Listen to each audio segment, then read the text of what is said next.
하이, 하윤수입니다.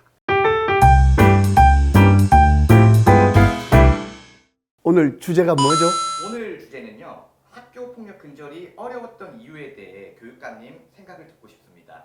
지난달 8일 어버이날에 한 여중생이 친구들의 괴롭힘이 너무 힘들다는 글을 남기고 세상을 떠났습니다. 초등학교 5학년 학생이 어제 아침 스스로 목숨을 끊었습니다. 일기장에는 학교 폭력으로 괴로웠다는 내용이 적혀 있었습니다. 최하은 기자입니다.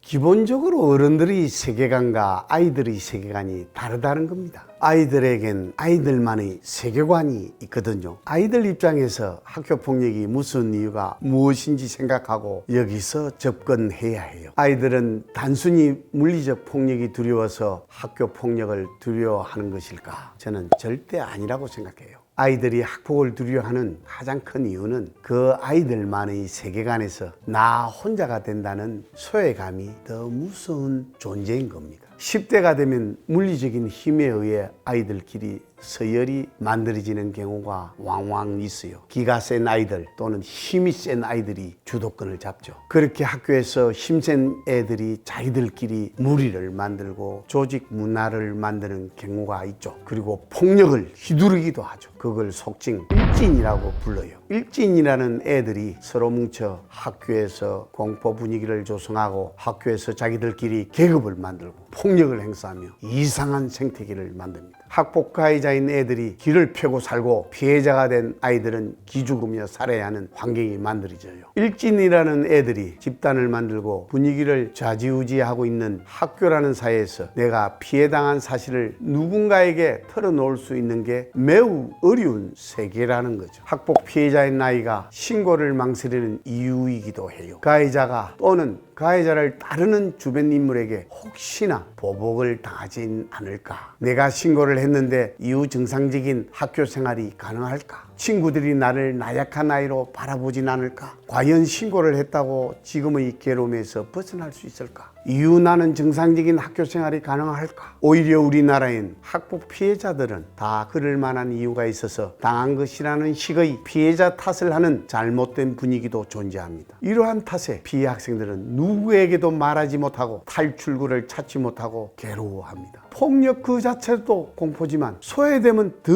큰 공포입니다. 그게 아이들의 세계관이라는 겁니다. 그리고 그 학교라는 세계관 속에 사는 아이들이 신고를 망설이고 끙끙 앓는 원인이 되기도 하고요. 어른들의 세계관이 아닌 아이들의 세계관에서 학교 폭력 문제를 바라봐야 한다는 겁니다. 그리고 더 큰 문제가 있어요.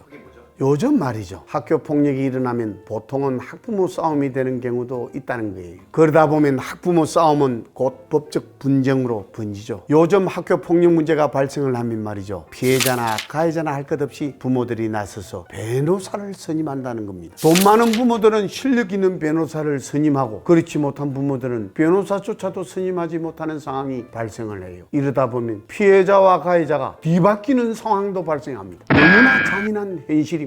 좋은 것만 보고 배워도 모자랄 나이에 힘이 약하면 당한다는 양육 방식을 보고 배운다는 것. 학생들이 학폭을 당해도 신고하기 망설여지는 환경이라는 겁니다. 학교 폭력을 해결하기 위해서는 교육계뿐만 아니라 가정의 역할도 매우 중요합니다. 아이들의 세계관을 이야기했어요. 어른들이 학생들의 세계관에 접근한다는 것은 매우 어려운 일입니다. 하지만 결국엔 어른들이 학생들의 세계관을 이해하지 못하면 절대 해결될 수 없는 주제가 바로 학교 폭력이라는 얘기입니다. 단순히 가해 학생에 대한 처벌 수위를 높이자는 주장들이 있지만 그것은 근본적 해결책이 아니에요. 처벌은 국가의 몫이고 반성은 가해 학생의 몫입니다. 하지만 더글로리의 문동은처럼 그런 피해 학생이 나오지 않게 소통하는 건 학교와 가정의 역할이라는 거죠. 피해 학생의 세계관에서 생각해야 한다고 말씀을 드렸죠. 아이들이 두려워하는 건 말이죠. 물리적 폭력이 아닌 세상에 나 혼자가 될 수 있다는 소외감이 두려운 것이라고요.